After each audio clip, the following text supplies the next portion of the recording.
Welcome to Resilient Miami, a show on Community News Network. And on each episode, we try to highlight people, organizations, and businesses doing everything they can to make Miami-Dade more resilient. And today we are super pleased to have with us Lauren Jonaitis, the Executive Director of Tropical Audubon Society here in South Miami. And, Tropical Audubon Society is one of the oldest organizations in South Florida. It's got a rich history protecting Miami's natural areas and how we plan our urban environment and how we connect everything together. And so, welcome, Lauren, to our show. I'm so happy to have you here. Why don't you start by introducing yourself and talk to us a little bit about the long history of Tropical Audubon. Well, first, Irela, thank you so much for having me. Again, Lauren Jonaitis, Executive Director with Tropical Audubon Society. And as you stated, Tropical Audubon is one of the oldest nonprofits in South Florida. We actually trace our roots back to the Coconut Grove Audubon Society back to 1915. Wow. Yeah, 1915. 1915. Yes. There was nothing here. Truly. And it was actually the early pioneers, so the Deering family, the Monroe family, the Matheson family, and they started the Coconut Grove Audubon. And that was during the time of the plumage hunting. So you might recall there was like the overhunting of wading birds, and that was all for their feathers, for the fashion industry. For those big old hats they used to wear back. For those that watch The Gilded Age, you know what we're talking about, right? Exactly. Those big old hats that they would wear. Exactly. And so that all started down here in South Florida with this plumage hunting. How awful. It was terrible. So, and then eventually we became Tropical Audubon Society. That was about 1947, but then, kind of shifted gears, right? There was less plumage hunting that was stopped, but now we're protecting the habitats that birds rely on. And I would also say the habitats that our community relies on. Wow. That's the history of Tropical Audubon. So we're again, a very old nonprofit, and our mission stays the same, protecting the places and the water that we all love. Right. I was going to ask, so as we've grown, yes, and Miami-Dade has evolved into this metropolis Literally. of, mega metropolis, one might say, how has the mission evolved? Right. Especially with the advocacy. Yeah, I would say our mission, our mission is to conserve and restore South Florida ecosystems. We're obviously focused on birds, other wildlife, and their habitats. But, our mission has grown with Miami growing, right? So we're in a really unique area, as you know. We're right between Everglades National Park and Biscayne Bay. And so there's development that's coming down. There's only so much land where we could grow. And so Tropical now is really focused on what we call smarter growth. Right. So designing livable communities, walkable communities. You think of, a lot of cities, unfortunately, design their cities around cars. Our goal is to get people to be inspired to design communities around the people, right? Like, I want to walk to my coffee shop. Right. And I want to work near where I live, right? Exactly. And have public transportation and access and not sitting in traffic, right? Forever. So Tropical's mission really has evolved with, trying to promote smart growth in our community, which also smart growth is everything to a more resilient, community as well. Mm-hmm. Well, we'll get back to that in a minute, but you're headquartered here in South Miami, the city of South Miami, where Community News Network is also at. But you are in a very historic landmark here in South Miami, the Doc Thomas House. Talk to us a little bit about that. Yes, the Doc Thomas House. So, the Doc Thomas House is an historic structure. It was built in 1932, and it was actually built from the old Miami-Dade pine. So, and then we have an Ulit limestone fireplace. So it's a really old structure, but it's really the old Florida architecture. And then we sit on this near native Steinberg Nature Center. It's about 2.2 acres right in South Miami. So you have, these big buildings around you, but we have this little charming area. So I like to say it's almost like when you walk on our property, it's like going back in time. It is. It's what Miami used to be, It is. It absolutely is. And, you have such great programming just about programming just for everybody, right? Right. Whether you're a big time birder or you just love live music in the springtime. I mean, you have all these great programs going on. Talk to us little bit about some of the things that you guys do there at the actual location. We're all about like bringing the community in, right? So again, like we're in this little near native nature center. So we want people to be able to enjoy nature and have access to it without having to go far, right? You don't have to go into the Everglades. You go right in your backyard here and enjoy nature. So we do everything from education programming. So we have my favorite is our adult ambassador program, which you've been a panelist for. So essentially this program is teaching people how to advocate for the places they love and learn about the civic process. And we bring people out into the Everglades, Biscayne Bay, so they can really see what they're trying to protect. And then also at the property, we do bird education initiatives where we'll have our bird day. So it's where all these families come and learn about birds and the migration patterns of birds.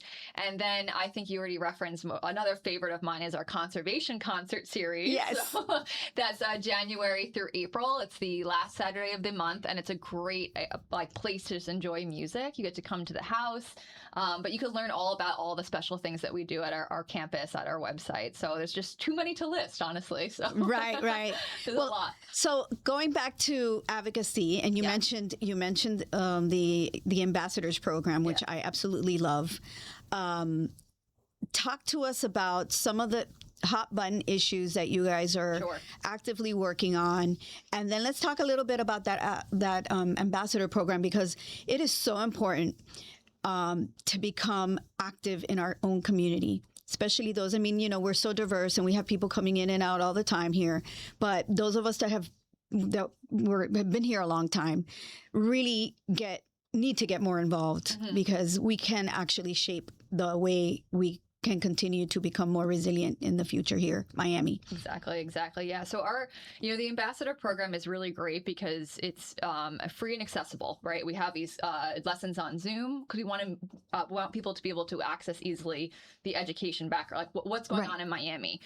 So we first give a background about the ecosystems itself, and then we talk about the issues. So one of the things that, Tropical Audubon is really, always advocating for is preserving the urban development boundary line. Yes. And so I like to call the no sprawl line. And so many people might not know what the urban development boundary line is, but essentially it's this line that guides growth in Miami-Dade County. So anywhere beyond the line, we want to protect those environmentally sensitive areas, agriculture, because that's that buffer to the Everglades. And it was established in the 1980s, actually, from Miami-Dade County. They realized we need to protect those areas. So there's unfortunately a lot of different, development projects that are always trying to move the line. They're trying to move the urban development boundary line. And so through our ambassador program, we also educate about those projects, and then how that our ambassadors can also meet with elected officials to talk about why maybe that project shouldn't move forward or not. And I want to be clear, we're not, Tropical Audubon isn't against development. We're just against development in the wrong locations, right? There's certain areas that we know we need to protect, and that's for Everglades restoration. And why does Everglades matter? I mean, that's where our water comes from. So very, very important. So through the ambassador program, we're not only teaching about, the different ecosystems we want to protect, but then how people can get involved. Like, how do you meet with your elected official? Right. Where do you start? Who is my elected official? Right. So we walk through that whole process. And then afterwards, we have what's called the action calls. And so those that graduated the program, they attend our action calls, and we continue throughout the year to talk about different issues that Tropical is working on. So I do have to say our program has been so successful. We've had over, since the program launched, it was about 2020, we've had over 400 adults graduate from the ambassador program. And then we launched our high school ambassador program. So now we have it for high schoolers as well. It's actually going to be starting next week. So it's the summertime. They get to take the high school course, and they get actual volunteer credit for it. That's incredible. That's amazing. I love that. 96 graduates so far since we lost them. Oh, wow. Well, count me in. I'm happy to talk to students. You'll have to be a panelist The future is very important here. And keeping those traditions, right? I mean, you talked about the urban development boundary. We've talked about a lot about that on this show. And it's again, it's not anti-development. Right. It's growing in a smart way. And building in places that make sense. Exactly. I keep saying it does make no sense to build in areas where there are no roads, where there's no water and sewer. Yeah. Where there's no power lines. Because how are you going to get that? Right. Taxpayer dollars. So what? You're going to plop a bunch of houses or structures in a location and then think about that later? That's not urban planning. That's not smart planning. Right. And guess what? We all end up paying for it. We, the taxpayer. Yes. So property taxes are a hot button issue. We're not going to get into that right now. But, again, think about it. We will be subsidizing communities in other areas that don't have the infrastructure. Right. So why don't we build it up like we've been doing and build in areas where we already have the infrastructure and the infill space space, correct. I always talk about like an old, let's say, Kmart or a strip mall, correct, turn that into multi-housing or commercial other things, right? And then look, I think it would be a dream, honestly, to put little townhomes and a coffee shop and everything in that infill space, and then you also have create jobs. Like it's like city centers in those kinds of locations. Yeah, I do want to say too, some people, they get nervous. Oh, well, we don't want more density, right? We don't want these mega, buildings to go in. But there's also other things with land use planning, like, for example, maybe not have the parking requirements. There's certain things when you build right now, there's a certain amount of parking spaces you might need. But why don't we build and say, okay, this community, this building itself will not have any parking, right? It's going to be near public transportation. So you're not going to run into those traffic issues and whatnot. So that's like the smart And we're design. seeing that. We're seeing that in South Miami. We're seeing that along the rail line, where they're incentivizing that type of development, and that's all good. But at the same time, I think we're starting to see local communities looking at even their zoning codes. Okay, so I have to commend the city of Miami, the new mayor, Eileen Higgins. She's looking at that, ways in which you can make those kinds of changes to the code where you have more green space, more areas for water to go to, like incentives to do it. Right, because we do have, especially summertime. We've been through a weird drought, but during the summer we have this mega rainy season, and flooding it does impact particularly the urban areas. So how do we keep, if we can't cement our way into it either. Well, it's not working. It's not working. So we need to look at those green spaces and those available spaces to move water around where we need to go, so it could go down into the aquifer. And there's so many different, mature trees, right, are so important. Or the city of Miami is working on the whole Sponge Park initiative, which is fantastic. Very exciting. All these different ways that we could be looping in green infrastructure into the design. And so it's really, that's another way, right, with our ambassador programs or other ways people can get involved, is really advocating for those solutions. Like, okay, if we're gonna build, let's build in a smart way, right? So that we're not having flooding impacts, and that we're not causing traffic, and that we're near public transportation, so that we, those people that live in those communities can get to work and whatnot. So it's possible if we all just kind of advocate for those same things. I agree. And, keeping with the water theme. Yes. So we just had our Biscayne Bay summit recently. Yep. And let's talk a little bit about Biscayne Bay and Tropical's advocacy around Biscayne Bay recovery efforts and what you all are doing to advocate for that. It's all about, the things that the Biscayne Bay task force recommended and now are being implemented, and are we seeing results? And what else came out? What were the big takeaways from that summit? Well, I would say, the Biscayne Bay Task Force report, what it came out in 2020, right? Yeah. June of 2020. So there's still a lot of those recommendations that we're not addressing. I think time is an issue. We need to get projects and get started and get things, going. And from the summit, I think the big takeaway was, how many members of the community were all stakeholders. We all care. There were scientists in the room, government, nonprofit, businesses, business leaders. And we all understand that in order to restore the bay, we have to work together. And I think that's been the brilliance of the Biscayne Bay Marine Health Coalition, is bringing everybody together. But a big takeaway, I have to say, too, is that there was a developers panel, if you recall. So I encourage those that are watching to go to the Biscayne Bay Marine Health Coalition website and watch our videos on YouTube of the developers panel. But they talked about perhaps, I don't want to say a tax, but some kind of, if people are going to develop near the bay, there should be some kind of money, right? If you're going to do this, there's a percentage that goes into something. We can call we call it a Biscayne Bay recovery fee. Yes, yeah, there you go. Or something, a fee. People get or maybe not a fee, like a Biscayne Bay recovery trust fund. Yes, like something, you know, and to me, that's a solution, right? Because we know what we need to do. Right. But it costs money. Right. And that's always the issue. So yeah. I think that's a takeaway. Like I saw a lot of people in the room being like, wait, this is a great idea. And I think there are developers that understand, if I'm going to develop here, we need a healthy bay because people are coming to see this beautiful bay. But of course, the bay is our economy. Yes. I don't know how many times I have to say it. And, you know, we even conducted an economic study to prove it. $64 billion. $64 billion. It's probably one of the most lucrative watersheds in the state, if not the most lucrative watershed in the state, but I'm biased. Yeah. But, you know, one of my takeaways, too, that was a very inspiring panel because, you know, you typically don't see developers in the room, right? In the room. And so that was number one huge success for us as a coalition. And for me, bringing back the task force, you know, kind of reuniting the task force almost 10 years later. Yeah. And basically talking about, you know, what we've done, what was recommended, what's being implemented, and what yet still needs to be done. My takeaway, of course, was we're never done. Yeah. You know, we're always going to have to be mindful of our natural resources because we can't live here without them. Exactly. And they're just a huge asset. But I think I'm most proud is that when the first summit that we held, I think it was maybe 10 of us in the room just trying to put this thing together years and years ago, definitely over 10 years ago. And coming to this summit and seeing so many people, I don't know what the final tally was as far as registrations, but so many people, 450 people representing different sectors of all, you name it.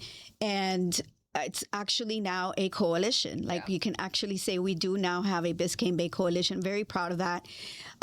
Very grateful to our elected leadership, you know, from Mayor Daniela Livincava, the county commission, the members that serve, the county commission members that serve on the Biscayne Bay Watershed Management Advisory Board. I mean, just the cities, the mayors, I mean, just so many people.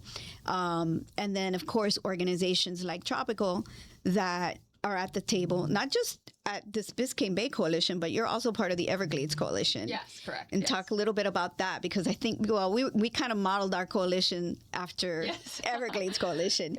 And it's basically all these organizations that are advocating for the Everglades, in this case. And you all come together once a year and just bring all sorts of folks and make some really, you know, I think it makes a big impact. It does. It does. So the Everglades Coalition is a coalition made up of 57 organizations across the state. And so we all, you know, we have quarterly meetings. We push forward, you know, Everglades restoration. That's really the goal, right? Is to get SERP, so SERP to move forward.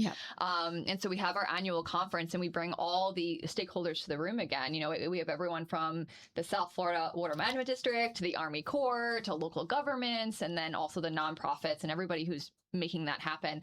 And so I'm the co-chair of the Everglades Coalition, but I'm also co-chair of the Biscayne Bay Marine Health Coalition. And my goal was to just for everyone to realize, you know, we need to work together. It's all one water. Yes. Biscayne Bay is also the Everglades. And so sometimes there's been this kind of not a war, but it's like Everglades gets the money, the Bay gets, it should all be one pot and working It's together. all one watershed. It's called the Everglades, and Biscayne Bay is part of it. Exactly. And so is Florida Bay. Yes. Yes. We've said that many times. Yes. So I think that was part of my goal is, you know, getting that idea across. And I was really excited for this Biscayne Bay Marine Health Coalition because we did bring a talk about the BBCR project. Yes. And people really enjoyed that. I think it was great for them to understand. So BBCR is a Biscayne Bay Southeastern Ecosystem Restoration Project, and it's an Army Corps project really to bring freshwater flows to Biscayne Bay and Florida Bay. It's really one of the only restoration projects that will do that for the Bay. And we had this great, you know, panel discussion at the Biscayne Bay Marine Health Coalition. I think many people in the room learned about, okay, Everglades restoration is really important too, because it's going to benefit the Bay, and we need to all work together. Right. And I want more of that. I would like more of that integration as we move forward. That's wonderful, and it was great to see all those folks in the room. Yeah. And with regards to BBC, or that's the acronym, the project that we just talked about. I think people don't really understand why fresh water is so needed, and why we need to move fresh water into the Bay. And that is because of saltwater intrusion. Right. And we've learned a little bit about that. And it's also to protect our water supply and our well fields, because we cannot have salty, brackish water in our water supply. We don't want to. We don't want that. Water bottles the next 10 years. Yeah, and it's and it can become very expensive. And being that Miami-Dade really pays very little when it comes to water and water rates compared to any other utility the size of ours is fascinating to me. Yeah. Because there's a lot that goes behind even when you open up your tap and then the water's clean, there's a lot that goes behind that. Yeah. And when you flush, it goes away, doesn't it? It doesn't come back up, right?